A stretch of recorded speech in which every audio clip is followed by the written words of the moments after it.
And welcome back. Today I have the Superbox S6 Ultra. Pretty stoked. I hear a lot of good things and they've pretty much stepped up their game with this new one. Yeah, if you guys are brand new to the channel, consider subscribing, and if you're a returning subscriber, welcome back. I try to get you guys here all the latest and greatest stuff. If you guys are interested in this one, I have a few left. I'm going to be hooking you guys up with a good deal. Shoot me an email, rohasentertainment@gmail.com. And if I sell out of these, in the description below, I will leave a link. That way you guys can get a pretty good hookup on that. So yeah, let's go ahead and open this guy up. On the box, some of the specs that this thing says: it has 1 gig of Ethernet, Wi-Fi 6, 128 gigs of internal storage, supports up to 6K, and it also supports H.265. So very curious to see exactly everything that it has.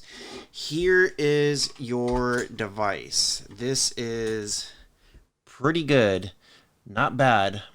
The build feels pretty solid. I really do like the color on this gray one. So on the side here, you do have a TF card slot, 2 USBs. One looks like a 3.0, one's a 2.0. It has right here a restore button. And then also on the other side, you have your power, IR, AV, HDMI, your Ethernet, and then also your optical. So there it is. Now I am going to be using, I have an AudioQuest cable right here. This is a chocolate cable, which is a very, very high-end cable. So that's the one I'm going to use, but I will show you guys here what you do get in the box. So you do get a power cable, which we are going to use. The build seems like it's pretty good. You do have your user manual guide, your HDMI cable, and then also their remote. The remote I've been able to play with a little bit, and it's not bad.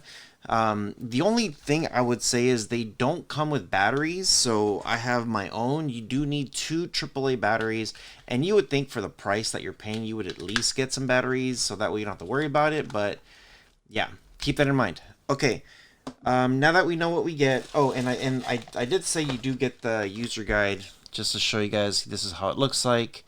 In the back, it does have a troubleshooting, so that way you guys know. Not bad. Okay, let's go ahead and power this guy on. I'm going to show you guys the initial setup, and then we're going to look at the specs to see exactly what we get. So let's check it out. All right, so when you do power it on, I know it's kind of hard to see, but you do get a clock right there. So there is a light, gives you your clock, tells you your Wi-Fi, if anything's plugged in. So not too bad. Okay, let's come here to the capture card to see exactly how this looks like. Should be pretty simple and a very easy setup. The launcher on the Superbox, it's usually like pretty simple and short. So there it is. Give it a few seconds. You're going to get a pop-up notification here about a disclaimer notice. All you have to do is just hit agree.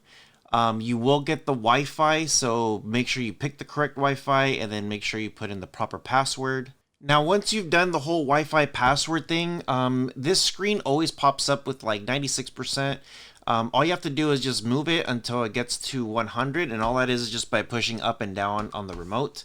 I don't know why it just doesn't standardize at 100, but I think it kind of shows you like where you're at depending on your TV. It varies. It is what it is on that. Okay. We're in the launcher screen. I'm going to go ahead and get IDA64, which is very important. What you want to do is you want to go to browser, and you do get this launch, or the welcome to Chrome, the Google Chrome. So just come down here, hit accept. I always go down here to no thanks. I don't want to sync it to anything.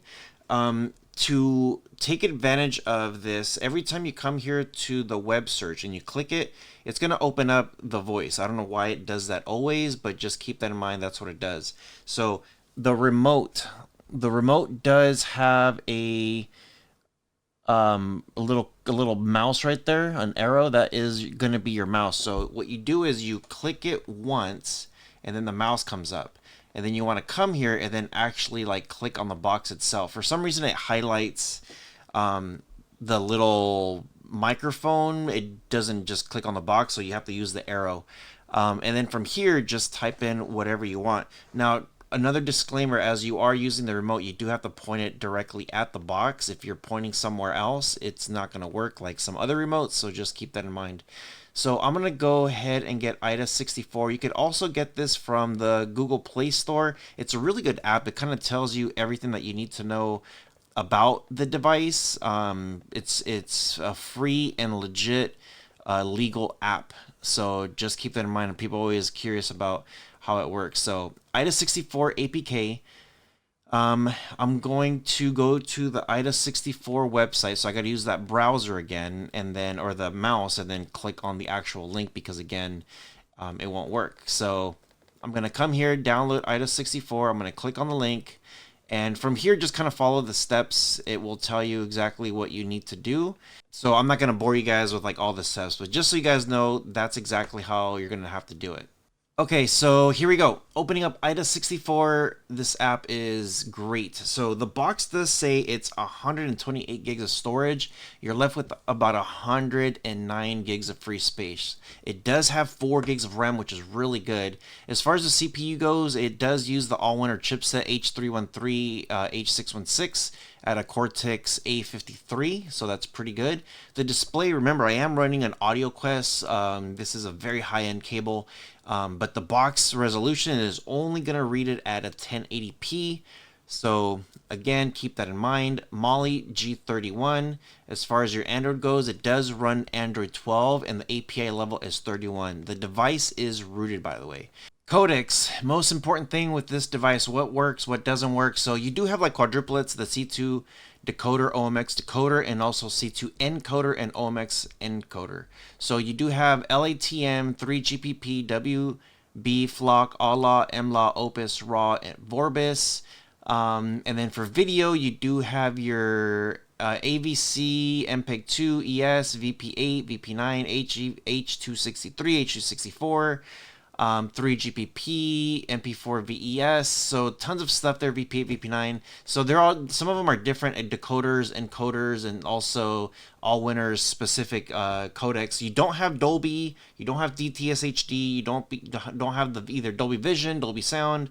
But with these codecs, you should be able to read everything within pass-through. So I know some people have like a very specific setup with like speakers. The good thing is that all the codecs that are in here, your device will be able to read, and then you should be good to go. So yeah, let me know in the comment section below if you guys have ever tested anything like this, and always shoot me an email, so that way if you guys want a good hookup, these things are going to go pretty quick. So yeah, with all that being said, you guys take care of each other. See you guys in the next one.